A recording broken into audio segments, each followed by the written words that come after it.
Hello students, कैसे हैं आप। आज हम कर रहे हैं राउल्ट्स लॉ और लास्ट कोलिगेटिव प्रॉपर्टी रिलेटिव इन लॉगरिथमिक वेक्टर प्रेशर। तो डिस्कस करते हैं Raoult's law.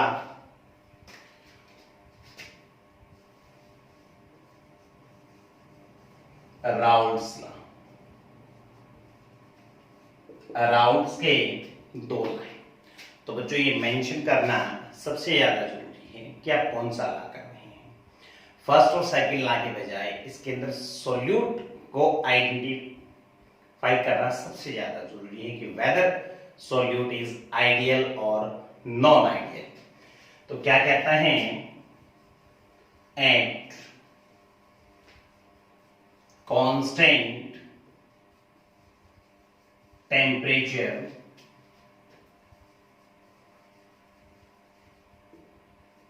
vapor pressure of a component in solution containing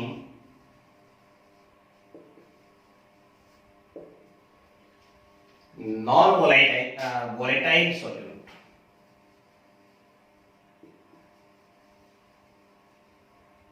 is equal to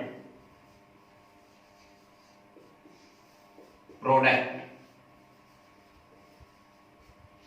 of vapor pressure of that component in pure state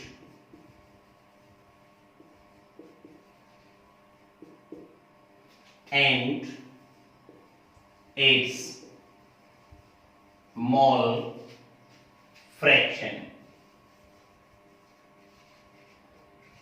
मान लीजिए late P A, क्या मान लिया मैंने, A stand for solvent, P stand for बच्चों vapour pressure. तो ये है vapour pressure of solvent in solution। P not A क्या है, बताया था हमने पिछले वाले लेक्चर में जब हमने डिस्कस किया था कि वेपर प्रेशर क्या है, उसके फैक्टर्स कौन से हैं जिस पे वेपर प्रेशर डिपेंड करता है। नोट का मतलब क्या बताया था, स्टैंडर्ड नहीं है बच्चों, यहाँ नोट रिप्रेजेंट करता है प्योर स्टेट को। तो ये है vapour pressure of solute in pure state। जो राउल्ट्स ने इन दोनों के बीच में रिलेशन बनाया है, उसने लिखा है ना vapour pressure of A component. Component means it may be either solute और सॉल्वेंट। मैंने पहले एक एग्जांपल किसका ले लिया है, सॉल्वेंट का। तो जैसे जैसे लाइन लिखी मैं इस कंपोनेंट की जगह सॉल्वेंट बोल रहा हूं। जब सॉल्वेंट बोलूंगा यहां से आप यहां तक की लाइन को बोलिए क्या है, ये वेपर प्रेशर ऑफ कंपोनेंट किसे क्या बोलेंगे, बोला मैंने solvent. Vapour pressure of solvent in solution, symbol क्या है लिख रखा है Pa। फिर उसने क्या कहा, इज इक्वल टू। तो ये देखिए हमने इक्वल टू का साइन लगा दिया है ना। आगे क्या कहता है, प्रोडक्ट। प्रोडक्ट का मतलब क्या होता है, मल्टीप्लिकेशन। किस चीज की, vapour pressure of that solvent in pure state, मतलब P not A and it's mole fraction. और अब इसको किससे मल्टीप्लाई करना है, इसी के मोल फ्रैक्शन से, यानी XA से। सिमिलरली अगर मैं बच्चों PB लिखना चाहूं तो क्या होगा, P nought B XB solution. PS किसको रिप्रेजेंट कर रहा है, vapour pressure of solution containing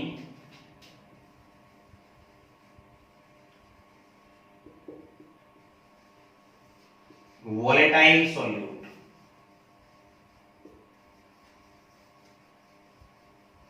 ठीक है। तो PS किसके इक्वल होगा, सॉल्वेंट और सॉल्यूट के प्रेशर को ऐड तो करना है। तो ये लिखा मैंने PS is equal to P not A XA plus P nought B XA। Raoult's के लॉ से ही कंटिन्यू करते हैं। PS किसके इक्वल था, P not A XA plus P nought B XB। यहां बच्चों में इक्वेशन ए लेता हूं, आप बताइएगा PS किसको रिप्रेजेंट करता है। PS रिप्रेजेंट करता है vapour pressure of the solution को रिप्रेजेंट करता है। मान लेते हैं अभी तक जो हमने राउट्स का लॉ पढ़ा, वो राउट्स लॉ कह रहा था कि सॉल्यूट कौन सा है, वोलेटाइल है। अब हम यहां से सेकंड लॉ शुरू कर रहे हैं। फर्स्ट लॉ के अंदर मॉडिफिकेशन से ही सेकंड लॉ शुरू होता है। तो सेकंड लॉ जब आप स्टार्ट करें तब आप लिखेंगे from routes law for binary solution containing volatile solute से ही स्टार्ट करना है। ठीक है, कैसे स्टार्ट करेंगे, from routes law for binary solution containing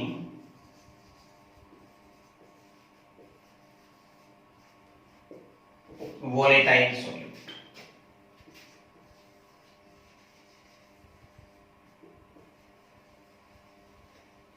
PS P not A XA P nought B XB। बच्चों फिर कह रहा हूं, अगर आपको एग्जामिनर ये पूछता है routes law for binary solution containing non volatile solute, तो आप यहां से स्टार्ट करेंगे, यहां से स्टार्ट करना है। ये वोलेटाइल वाला था, वोलेटाइल से ही निकल के कौन सा आता है, नॉन वोलेटाइल का आता है। मैं दोबारा इसको इक्वेशन 1 दे देता हूं, यहां दे देते हैं equation 1। Let solute is non volatile. हमने मान लिया कि सॉल्यूट नॉन वोलेटाइल है। नॉन वोलेटाइल किसको कहा हमने, नॉन वोलेटाइल हमने कहा जिसके वेपर्स नहीं बनते हैं। वेपर्स नहीं बनने का मतलब उसका वेपर प्रेशर कितना हो गया है, 0। ये वाली वैल्यू हम इस इक्वेशन में यूज कर लें तो PS क्या बन गया, P नॉट A XA ऐसे लिख दूं, that is PS directly proportional to XA। तो यहां से हमारे पास first definition start.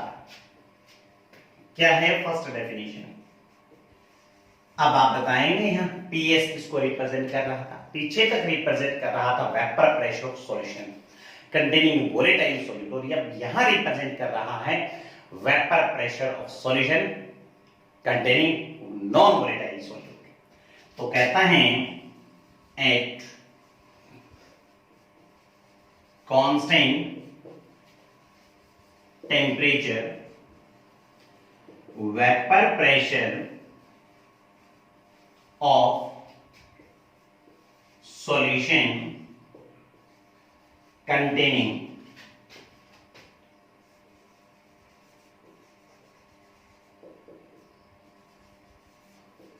non volatile solute is directly proportional to mole fraction of solvent। PS is equal to आपके सामने लिखा हुआ है P नॉट A x1 बचा है ना, कब बचा है, जब हमने सॉल्वेंट सॉल्यूट को क्या माना है, नॉन वोलेटाइल माना है। इसको हम इक्वेशन दे देते हैं 2। फर्स्ट डेफिनेशन समझ में आई बच्चों? फिर कह रहा हूं राउट्स का अगर कोई भी लॉ पूछा जाता है आपसे तो आप क्या मेंशन करेंगे? आपको मेंशन करना कंपलसरी है कि आइदर सॉल्यूट वोलेटाइल है और नॉन वोलेटाइल है। From equation 2 PS is equal to P naught E X A. बच्चों आपको याद है एक्स ए और एक्स बी का सम कितना था? 1 था ना। अब यहां से एक्स ए कितना आ जाएगा? 1 माइनस एक्स बी आ जाएगा। तो ये वैल्यू रखने फॉर्मूले में P S is equal to P not A 1 minus में X B, P S is equal to P not A minus P not A X B. ठीक है, ये वाला फैक्टर इधर माइनस का है, इधर ले आएंगे तो किसका हो जाएगा? प्लस का हो जाएगा। और पी एस उधर ले जाते हैं, P not A minus P S is equal to P not A X B. यही बचा ना आपके पास, है ना? तो ये जो मैंने लिखा है P not A minus P S, इसको कहते हैं lowering of vapour pressure. Lowering of vapour pressure. ठीक है, किसके लिए? उस सॉल्यूशन के लिए जिसके अंदर सोल्यूट कौन सा है? नॉन वोलेटाइल है। पी नॉट ए को आप इधर ले आए, P not A minus P S divide by P not A is equal to X B. ये जो टर्म अब हमारे पास तैयार हो गई है P not A minus P S divide by P not a. अब हम इसको कहेंगे relative lowering of vapor pressure of solution mention कर देते हैं containing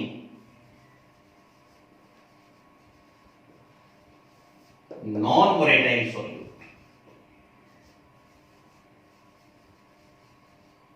ठीक है, अब यहां से हमारे पास फाइनल डेफिनेशन तैयार हो गई है। सेकंड डेफिनेशन क्या बन गई है? सेकंड डेफिनेशन कि टेम्परेचर अगर हम कांस्टेंट रखते हैं तो रिलेटिव लॉवरिंग वेपर प्रेशर की सॉल्यूशन के लिए जिसमें नॉन वोलेटाइल सॉल्यूट है वो इक्वल टू आ रही है किसके? Mole fraction of the solute. Relative lowering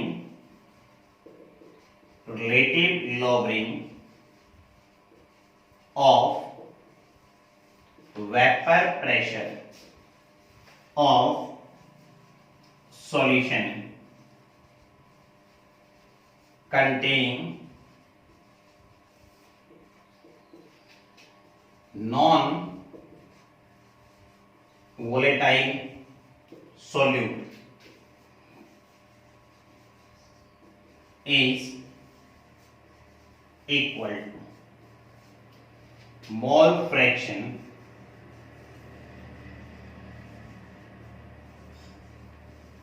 of solute। हमने डिस्कस कर लिए राउट्स के दोनों। अब हम लास्ट क्वालिटेटिव प्रॉपर्टी करते हैं, relative lowering of vapour pressure. ठीक है, relative lowering of vapour pressure का मैथमेटिकल एक्सप्रेशन हम ऑलरेडी कर चुके हैं। relative lowering of vapor pressure। अगर आपसे पूछा जाता है relative lowering of vapour pressure क्या है तो आप राउट्स का जो सेकंड लॉ बनाया उसकी सेकंड डेफिनेशन लिखेंगे। क्या लिखेंगे? सेकंड वाली डेफिनेशन लिखेंगे। At constant temperature relative lowering of vapor pressure of solution containing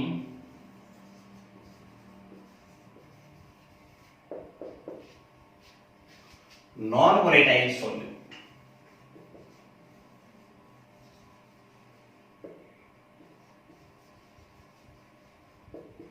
is equal to mole fraction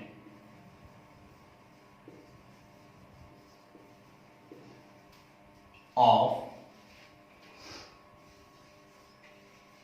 solute। हाँ बच्चों, अब इसका मैथमेटिकल एक्सप्रेशन कैसे करेंगे? ये जो मैथमेटिकल एक्सप्रेशन जो मैं ऑलरेडी करवा दिया है, कहां से स्टार्ट करना है? मैंने इक्वेशन 1 लिखी थी ना, वहां से स्टार्ट करना है और लास्ट तक ड्राइव करके आपको दिखाना है। ये लिखा मैंने P note A minus PS divide by P nought equals to X। अब हमें क्या प्रूव करना है? हमें प्रूव करना है कि रिलेटिव लॉवरिंग और वेपर प्रेशर इक्वलिटी। कैसे प्रूव करने के लिए बोला था? हमें प्रूव करने के लिए बोला था कि उस फॉर्मूले को आप इक्वल टू ले आए। किसके इक्वल टू ले आए? Number of moles of solute के डायरेक्टली प्रोपोर्शनल। तो हम इसका फॉर्मूला लिख दें। ये है हमारे पास formula N2 by N1 plus N2। अगर आपको याद है कोलिगेटिव प्रॉपर्टीज की डेफिनेशन क्या थी? कोलिगेटिव प्रॉपर्टीज की डेफिनेशन थी properties of dilute solution. Remember dilute solution. अगर डाइल्यूट सॉल्यूशन है, for dilute solutions number of moles of solute जो हैं वो बहुत कम होते हैं, इसलिए हम उसको नियरली इक्वल टू कितने मान लें? 0 मान लें। डिनोमिनेटर के अंदर हम N2 की वैल्यू सब्स्टिट्यूट कर दें। कितने कर दें? 0 रख दें। क्या बन जाएगा? P note A minus PS divide by P note A equals to N2 by N1 आ गया। यहां से साफ नजर आ रहा है P note A minus PS divided by P naught A is directly proportional to N. Hence, it is a colligative property.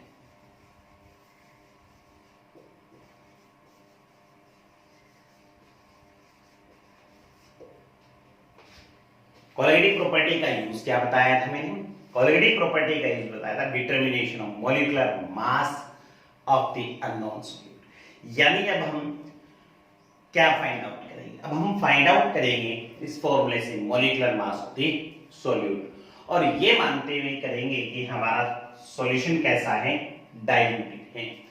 अब किस सॉल्यूशन को हम डाइल्यूटेड मान रहे हैं? जिसे हमने न्यूमेरिकल किया था पीछे, याद है कौन सा न्यूमेरिकल किया था? आपको मैंने होमवर्क के लिए जब 1 स्मॉल m 1 कैपिटल M बोला था, तो वहां भी आपको ये बताया था कि जब दो सॉल्यूशन को हम कंपेयर करते हैं ना बच्चों, तभी पता लगता है डाइल्यूट कौन सा है, कंसंट्रेटेड कौन सा है।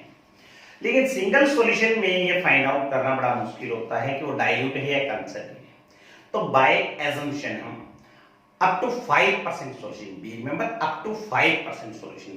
5% सॉल्यूशन का मतलब ये होता है 100 ग्राम सॉल्यूशन में अगर 5 ग्राम सॉल्यूट है तो हम उस सॉल्यूशन को क्या मान सकते हैं? डाइल्यूट मान सकते हैं।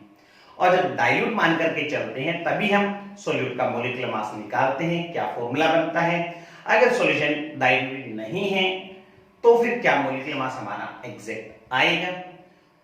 एग्जैक्ट नहीं आएगा तो उसकी डिटर्मिनेशन का भी एक फॉर्मूला हम तैयार करते हैं।